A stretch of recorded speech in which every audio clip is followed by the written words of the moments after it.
So when we divide two functions, you can't just take the derivative of the numerator and the derivative of the denominator. That will not give you the correct answer. Remember that technique, that we'll need that for something called L'Hopital's rule coming up in a couple weeks. But we have to remember what's called the quotient rule.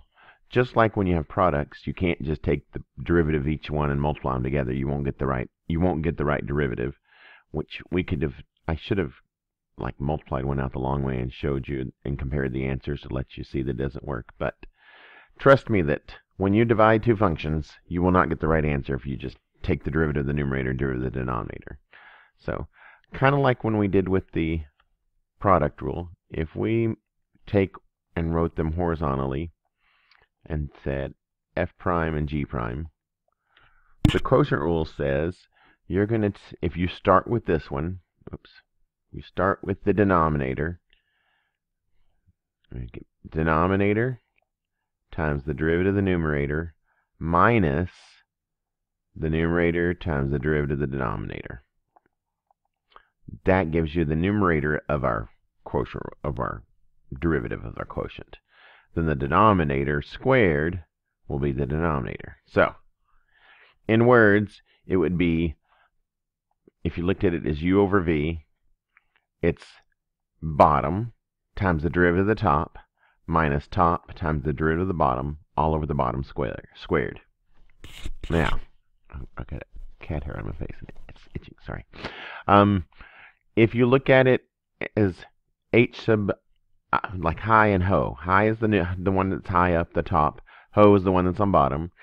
If you can remember, ho d high, which means the derivative of the high, minus high d ho, which means the derivative of the ho, all over the ho squared. So ho d high minus high d ho over ho ho is how I remember it. I've also seen it done with high and low. If you use an L here instead, then it'd be low d high minus high d low over low squared, or low low. If you can remember one of those techniques, you'll remember your quotient rule. Now, for me to make this fit, I don't know if I'm going to fit all these in the right. I might have to make a little extra space, but we'll try. For number one, so to find v prime of t, we're going to take, well, I'll give you a hint. If you automatically make a fraction bar, you'll be less likely to forget the denominator. And I've seen several years, and in the last 4 years that I've graded AP exams, at least 3 of those years, 2 to 3 of those years, there's been a quotient rule on the free response part of the test. So they just want to test that you know the quotient rule.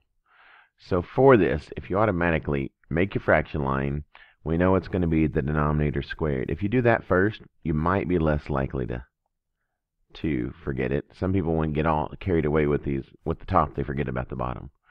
So it's bottom times the derivative of the top. So I'm going to write out, and I'm going to use lots of my parentheses for these. Lots of parentheses.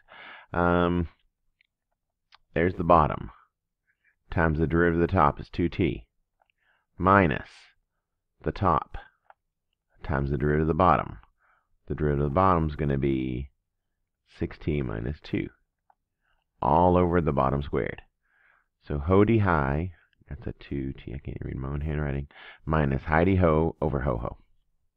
Now, unfortunately, they won't leave it in this form. So, on any kind of multiple choice. If it were free response and you didn't have to evaluate anything, you're done. But usually you have to plug in something. And on a multiple choice, they're going to clean up and simplify for like terms. So let's distribute the top. That is going, and the denominator is still the same. But we'll have, on the numerator, we're going to have 6t cubed minus 4t squared plus 2t.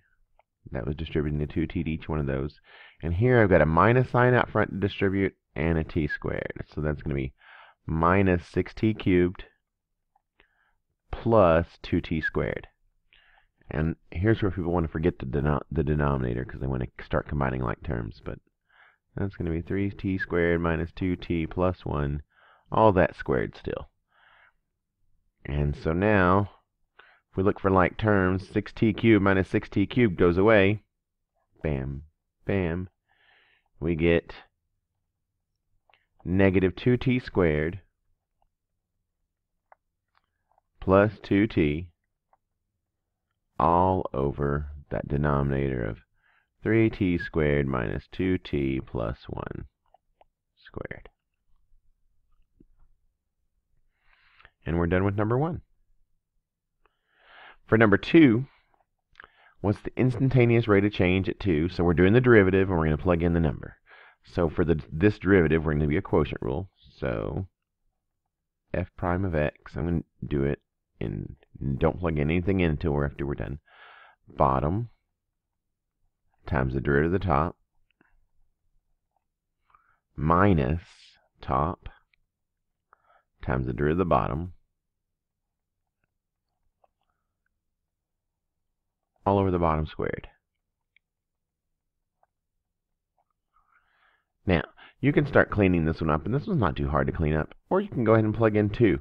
Sometimes it's easier to plug in 2 because y'all are better at multiplying with numbers than you are with letters. So this becomes 2 minus 1 times 2 times 2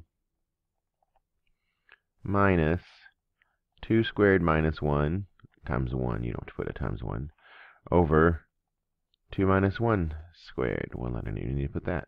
That is 1 times 4, so we end up with 4 minus 2 squared is 4 minus 1 is 3, over 2 minus 1 is 1 squared. So you end up with 4 minus 3 over 1, which is just 1. Now, number 3. You could do number 3 with a quotient rule, but I put number 3 on here intentionally to refresh your skills that just because you see a fraction doesn't mean you have to do a quotient rule. These can both, this function could be rewritten, s could be written as 6/5 t squared plus 2t to the negative 2/3 power. And then you don't have to use a quotient rule at all. So that, just because it looks like it could use a quotient rule, and you can, you're going to have bottom times the derivative of the top minus top times the derivative of the bottom is going to be a 0. So it'll still work out the same. It's more work for yourself. This derivative, 2 times 6/5 will be 12/5 t. And then negative 2/3 times 2 will be negative 4/3 t to the negative 2/3 minus 1 is negative 5/3. And that's our answer.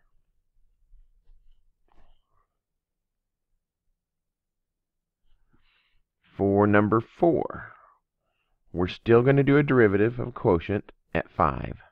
But I'm going to do a derivative. Let's see. Let's write this one in generic terms first. And I did have to squeeze a little bit. I think I can make this fit. So bottom times the derivative of the top minus top times derivative of the bottom all over the bottom squared. And we want this one evaluated at 5. So that would be f of 5 times g prime of 5 minus g of 5 times f prime of 5 all over f of 5 squared. So now we go to our numbers that were given here. F of 5 was 1 times g prime of 5, which was 2, minus g of 5, which was negative 3, times f prime of 5. F prime of 5 was 6, all over f of 5, which was 1, squared, which is 2 plus 18 all over 1, which is just 20. And there's number 4.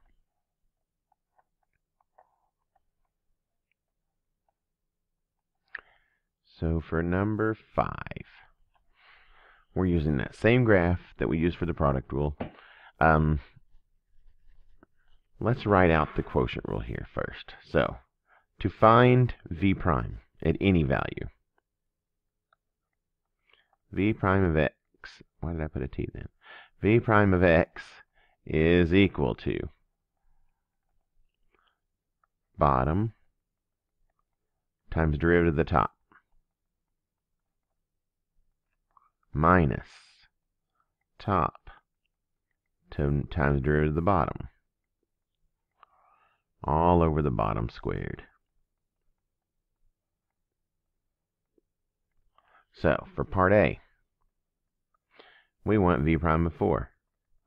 V prime of 4 means f of 4 times g prime of 4 minus g of 4 times f prime of 4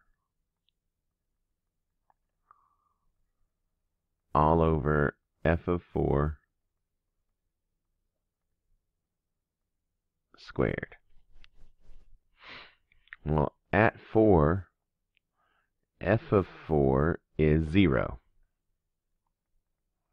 times g prime of 4 is the slope of g at 4. That's the slope at a sharp turn, the slope at a corner.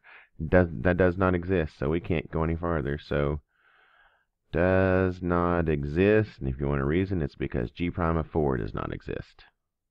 That's a D. Does not exist, or not possible.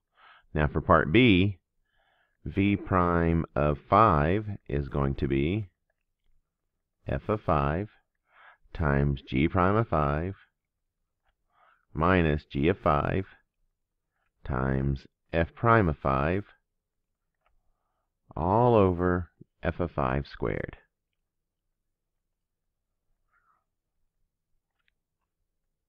And f of 5 is 1. G prime of 5 is the slope at 5. Well, that slope is up 2 over 1, up 2 over 1, so that's a slope of 2. Minus g of 5. G of 5 is negative 2, because it's a y value of negative 2.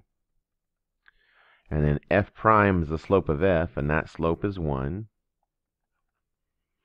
All over f of 5 we said was 1. The y value, not the slope, squared. So that's 2 plus 2 over 1, which is just 4. And there's your quotient rule.